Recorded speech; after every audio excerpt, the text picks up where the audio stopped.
बॉलीवुड की एक star kid जिसको अपॉर्चुनिटी पे अपॉर्चुनिटी दी जा रही थी, जिसको मूवी ऑफर्स की कमी नहीं थी, वो डिसाइड करती है कि वो हॉलीवुड में भी काम करेगी और अपने आप को और भी ज़्यादा फेमस करेगी। लेकिन जब वो हॉलीवुड में अपना ऑडिशन देने जाती है, लोगों ने इसे बिल्कुल सीरियसली नहीं लिया और यहाँ उसको रिजेक्शन ही नहीं मिला, उसे मिला एक रियलिटी चेक। आज हम बात करेंगे अनन्या पांडे की हॉलीवुड रिजेक्शन की, कॉपीइंग एलिगेशन की और उस सच की जो ओपनली कोई नहीं बोल रहा। अनन्या पांडे की बॉलीवुड जर्नी कभी स्ट्रगल भरी थी ही नहीं। उनका डेब्यू ही हुआ था टॉप बैनर से, उनका मेंटोर बना करण जौहर। और बॉलीवुड का एक सिंपल रूल है, अगर आपके गॉडफादर स्ट्रॉन्ग हैं, वेल्दी फैमिली से आते हैं, तो आपका करियर भी सिक्योर है। चाहे आप कितने ही डिजास्टर या फ्लॉप मूवी दे दो, चाहे आपको एक्टिंग बिल्कुल ना आती हो, बस आपके पीछे एक बड़ी हस्ती का हाथ होना चाहिए, आपको अपॉर्चुनिटी आपके घर पर आके दस्तक देगी। और अनन्या पांडे के लिए तो ये सिर्फ शुरुआत थी। ये उन्हीं नेपोकिड्स में से एक है जिन्हें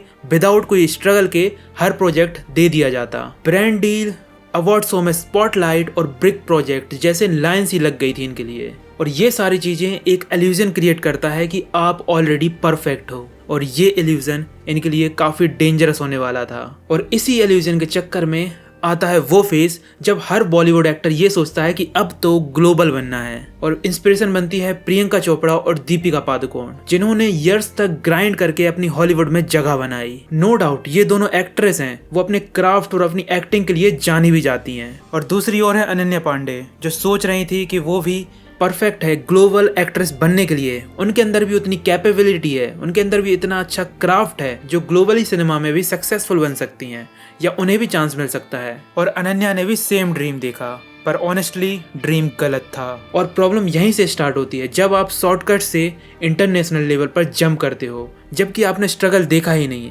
आपने एक्टिंग प्रॉपर तरीके से की ही नहीं, आपने रियल ग्राइंड क्या होता है एक्टिंग के फील्ड में वो समझा ही नहीं। आप बस अपने कनेक्शंस के बलबूते पर फिल्म हासिल कर रहे हो, अपॉर्चुनिटी गेन कर रहे हो, स्पॉटलाइट गेन कर रहे हो, अवार्ड्स जीत रहे हो, सिर्फ और सिर्फ पैसे और पावर के बलबूते पर। आपका अंदर का क्राफ्ट, आपकी एक्टिंग पैसे से नहीं खरीदी जा सकती, ना ही कोई गॉडफादर आपको गिफ्ट में दे सकता है। और फिर आता है अनन्या पांडे की लाइफ में वो दिन जहां पर वो ऑडिशन देने को जाती हैं। रिपोर्ट्स के अकॉर्डिंग अनन्या पांडे को एक हॉलीवुड प्रोजेक्ट के ऑडिशन का चांस मिलता है। कुछ सोर्स ये भी बताते हैं कि उन्हीं की किसी टीम मेंबर ने उनको सजेस्ट किया, इस इंटरनेशनल प्रोजेक्ट में अपना ऑडिशन देने जाओ और ट्राई करो। लेकिन जो ऑडिशन रूम में हुआ वो ब्रूटल था।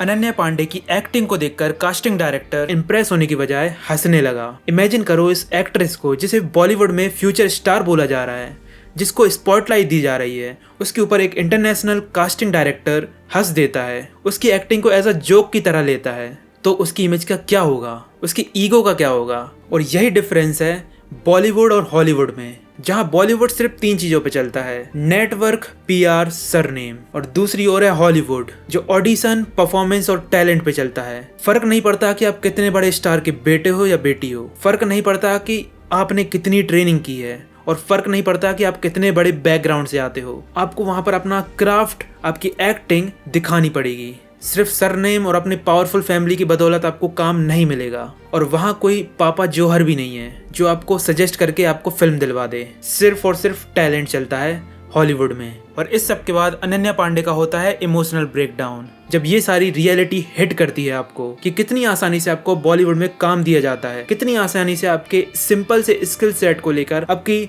नॉर्मल सी एक्टिंग स्किल को लेकर आपको इतने बड़े बड़े प्रोजेक्ट परोस दिए जाते हैं, जस्ट बिकॉज आपके पीछे करण जौहर जैसे डायरेक्टर हैं, जस्ट बिकॉज आप एक नेपो किड हैं। और रिपोर्ट्स के अकॉर्डिंग अनन्या पांडे इतनी ज्यादा अपसेट हो गई थी कि उन्होंने अपनी एक टीम मेंबर को फायर ही कर दिया। शायद ये वही मेंबर होगा जिसने सजेस्ट किया होगा इस इंटरनेशनल ऑडिशन का, जिसकी वजह से अनन्या पांडे का मजाक बन गया और काइंड ऑफ रियलिटी चेक मिल गया। बट रियल क्वेश्चन ये है कि अनन्या पांडे को ये नहीं पता था कि उनकी कैपेबिलिटी कहाँ तक है। और यहीं से बात होती है ओवर कॉन्फिडेंस ट्रैप की, जहां पर हमने कई बार सुना है कि कॉन्फिडेंस अच्छा होता है लेकिन ओवर कॉन्फिडेंस बिल्कुल नहीं। और अनन्या के केस में भी शायद वही हुआ, जहां पर उनकी एक्टिंग तो वीक है पर वो मान चुकी हैं कि वो एक सुपरस्टार हैं। यही ओवर कॉन्फिडेंस का गैप डाउनफॉल क्रिएट करता है। और अब आते हैं सबसे ज्यादा कंट्रोवर्शियल पार्ट पे, जहां पर सोशल मीडिया पे एक रूमर चलता है कि अनन्या पांडे ट्राई करती हैं आलिया भट्ट को कॉपी करने की, जहां पर सेम फैशन एस्थेटिक्स से लेकर सेम इवेंट अटेंडेंस तक, जहां पर सिमिलर ब्रांड डील से लेकर सेम स्टाइलिश तक सारी चीजें कॉपी करने का ट्राई करती हैं। मतलब अपनी ओरिजिनल आइडेंटिटी बनाने की बजाय वो इंस्पायर्ड वर्जन बनना चाहती हैं। जस्ट बिकॉज कि आलिया भट्ट ने हॉलीवुड में काम करा है, इसलिए शायद अनन्या पांडे भी कॉपी करके कि शायद उनको भी इंटरनेशनली काम मिल जाए और वो भी ग्लोबल एक्टर बन जाएं। और कॉपीइंग तो छोड़ो, ग्लोबल बनने का ड्रामा इतना ज्यादा बढ़ गया था कि इस ऑडिशन के चक्कर में इन्होंने अपना पूरा मेकओवर तक चेंज कर लिया था। जहाँ हॉलीवुड के ऑडिशन के लिए hair cut change, styling change, but reality check तो ये है कि लुक चेंज कर लेने से आपकी एक्टिंग स्किल नहीं इंप्रूव हो जाती। और ऑडिशन रूम में भी वही हुआ, कैमरा जैसे ही क्लोजअप में आया तो आपकी रियल पर्सनैलिटी बाहर आ गई, आपकी एक्टिंग स्किल बाहर आ गई और वहाँ पर आपकी जितनी भी फेक चीज़ें हैं, आपकी एक्सेंट से लेके आपकी स्टाइलिंग तक हर चीज एक्सपोज हो जाती है। इवन आलिया भट्ट, जिससे अनन्या पांडे इंस्पायर्ड है, उनको भी काफी स्ट्रगल करना पड़ा है हॉलीवुड में रोल लेने के लिए। और आलिया भट्ट वो एक्ट्रेस है जो इंडिया में टॉप एक्ट्रेस की लिस्ट में आती है। उन्हें भी हॉलीवुड में लिमिटेड रोल्स मिले हैं। जब आलिया भट्ट को हॉलीवुड इंडस्ट्री में स्ट्रगल करना पड़ा तो सोचो अनन्या पांडे को कितना स्ट्रगल करना पड़ेगा एक चांस लेने के लिए। और ये प्रॉब्लम सिर्फ अनन्या पांडे की नहीं है, सिस्टम की प्रॉब्लम है। नेपोटिज्म आपको एंट्री तो दे देता है बड़ी आसानी से, बट जो इस इंडस्ट्री में टैलेंटेड होता है उसे हॉलीवुड हो चाहे बॉलीवुड हर जगह ही प्रेस किया जाता है। सबसे इंपॉर्टेंट एस्पेक्ट ही ये है कि आपका क्राफ्ट, आपकी एक्टिंग, आपकी स्किल उतनी अच्छी होनी चाहिए, तभी आपको इन दोनों इंडस्ट्री में प्रेस किया जाएगा, ना कि सिर्फ नेपोटिज्म की मदद से आपको काम मिलना। और दूसरी ओर है अनन्या पांडे, जिनके पास सब कुछ है, जिनके पास कनेक्शन है, फैमिली बैकग्राउंड है, गॉड फादर है करण जौहर जैसे, बट एक चीज की कमी है, कंसिस्टेंसी और स्किल सेट। और हार्श ट्रूथ ये है कि सच कड़वा ही होता है। ऑडियंस को फर्क नहीं पड़ता कि आपका सरनेम क्या है, उनको बस आपकी एक्टिंग देखनी है और स्क्रीन पे आप क्या डिलीवर कर रहे हो वो देखना है। अगर आपका परफॉर्मेंस वीक है तो हॉलीवुड आपको कभी चांस नहीं देगा और बॉलीवुड भी आपको एक दिन चांस देते देते इग्नोर कर देगा। जिस हिसाब से बॉलीवुड अब चल रहा है उस हिसाब से सिर्फ जिसके पास स्किल है वही इस बॉलीवुड में टिका रहेगा, नहीं तो उनका भी पत्ता कट हो जाएगा। ये हर उस इंसान के लिए लेसन है जो शॉर्टकट से सक्सेस चाहता है। तो आपको क्या लगता है, क्या अनन्या पांडे इस रिजेक्शन के बाद अपनी एक्टिंग इंप्रूव करेंगी, ये सिर्फ ब्रांडिंग और अपने गॉडफादर की मदद से सिर्फ मूवी पे मूवी करते जाएंगी? आपके जो भी थॉट्स हैं कमेंट्स में जरूर बताओ और आपके क्या थॉट्स हैं हॉलीवुड वर्सेस बॉलीवुड के, ये भी मुझे कमेंट्स में जरूर बताना। तो मिलते हैं नेक्स्ट वीडियो में। और अगर आपको वीडियो पसंद आया है तो लाइक सब्सक्राइब जरूर करें।